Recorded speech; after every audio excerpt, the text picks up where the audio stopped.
మందార చూడడానికి ఎంతో అందంగా ఉంటుంది. దీనిని అనేక రకాల ఔషధాల్లో వాడతారు. ఇక మందార గురించి మనకు తెలియని కొన్ని ఆరోగ్య ప్రయోజనాల గురించి ఇప్పుడు కూలంకషంగా తెలుసుకుందాం. ముఖ్యంగా మందార పూలు బలహీనత ఉన్న వారికి బాగా పనిచేస్తాయి. అది ఎలాగంటారా, ఒక స్పూన్ ఎండిన మందార పూల చూర్ణాన్ని పాలలో కలిపి 2 పూటలా తీసుకుంటూ ఉండాలి. ఇలా తీసుకోవడం వల్ల బలహీనత తగ్గిపోతుంది. అంతేకాదు రక్తహీనత ఉన్న వారికి కూడా ఈ టిప్ బాగా పనిచేస్తుంది. ఎందుకంటే ఈ మిశ్రమాన్ని రెగ్యులర్ గా తీసుకోవటం వల్ల హిమోగ్లోబిన్ పర్సెంటేజ్ పెరుగుతుంది. ఇక తెల్ల మచ్చలు ఉన్న వారికి కూడా ఈ మందార బాగా పనిచేస్తుంది. దానికోసం మనం చేయవలసిందల్లా పరిగడుపున రోజు 4 పూల చొప్పున 2 ఏళ్ల పాటు నమిలి మింగుతూ ఉండాలి. ఇలా చేస్తే కనుక చర్మంపై ఏర్పడిన తెల్ల మచ్చలు ఇట్టే తొలగిపోతాయి. ఇక మందార ఆకులకు సమానంగా నువ్వుల నూనె కలిపి తైలం తయారు చేసుకుని తలకు రాస్తూ ఉంటే మొండి చుండ్రు సమస్య కూడా తగ్గిపోతుంది. ఇక స్త్రీల ఆరోగ్య విషయంలో మందార బాగా పనిచేస్తుంది. స్త్రీలలోని అధిక రక్తస్రావ సమస్యను తగ్గించడానికి ఇది ఎంతగానో మేలు చేస్తుంది. దానికోసం మీరు చేయవలసిందల్లా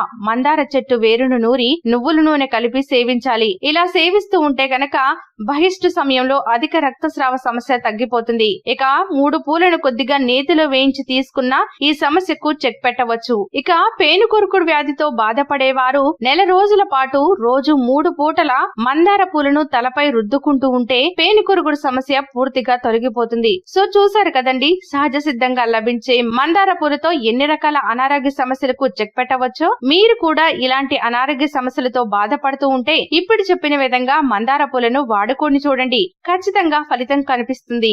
మా వీడియోస్ కనుక మీకు నచ్చినట్లయితే లైక్ చేయండి. మీ హెల్తే కాకుండా మీ ఫ్రెండ్స్ హెల్త్ కూడా బాగుండాలి అనుకుంటున్నారా? అయితే వెంటనే అందరికి షేర్ చేయండి. మా హెల్త్ టిప్స్ వల్ల మీకేమైనా మంచి లేదా చెడు ఫలితాలు పొందుతున్నారా? వెంటనే కామెంట్ బాక్స్ లో కామెంట్స్ చేయండి. సబ్స్క్రైబ్ చేసుకోవడం మర్చిపోకండి. అలాగే పక్కనే ఉన్న గంట సింబల్ ని ప్రెస్ చేయండి.